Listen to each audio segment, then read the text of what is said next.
भारतीय सेना और देश का अपमान करने में भाजपा नेताओं का कोई जोड़ नहीं है। अब नया बयान मध्य प्रदेश के डिप्टी सीएम जगदीश देवड़ा का आया है। उनका कहना है कि पूरा देश, सेना और सैनिक पीएम मोदी के चरणों में नतमस्तक हैं। अब मैं सच में कंफ्यूज हूं कि भाजपा के नेता खुद मूर्ख हैं या वो पूरे देश को मूर्ख समझते हैं। उन्हें क्या लगता है ये देश और देश की जनता उनकी बपौती है? वो खुद को राजा और जनता को प्रजा समझने लगे हैं क्या?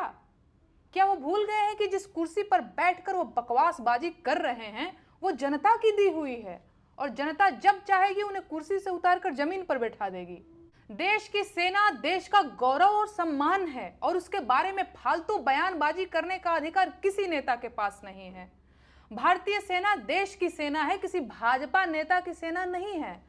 और जिसे इस तरह का कोई भी भ्रम हो वो अभी इसी वक्त दूर कर ले। भाजपा के सभी नेताओं को ये बात कान खोलकर सुन लेनी चाहिए कि नरेंद्र दामोदर दास मोदी इस देश के मालिक नहीं, सेवक हैं और उन्हें खुद इस देश की सेना, सैनिकों और देशवासियों के चरणों में नतमस्तक होना चाहिए। अगर किसी भी भाजपा नेता को मेरी बात से कोई ऐतराज हो तो उसे इसी वक्त स्वयं मोदी जी से ये बात कंफर्म कर लेनी चाहिए कि किसके चरणों में कौन नतमस्तक है।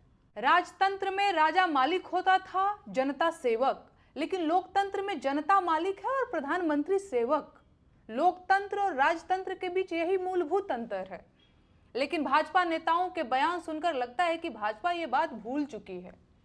सच बात यह है कि कर्नल सोफिया कुरैशी का अपमान करने वाले भाजपा के मंत्री विजय शाह के खिलाफ ढंग से एक्शन लिया गया होता तो बड़ी संभावना है कि मध्य प्रदेश के डिप्टी सीएम जगदीश देवड़ा ऐसी बयानबाजी नहीं करते।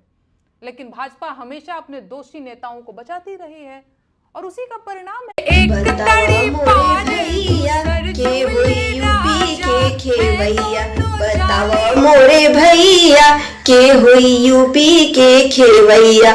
नेताजी के बेटवा जो जीतले त जनता के पैसा से नाच करई है।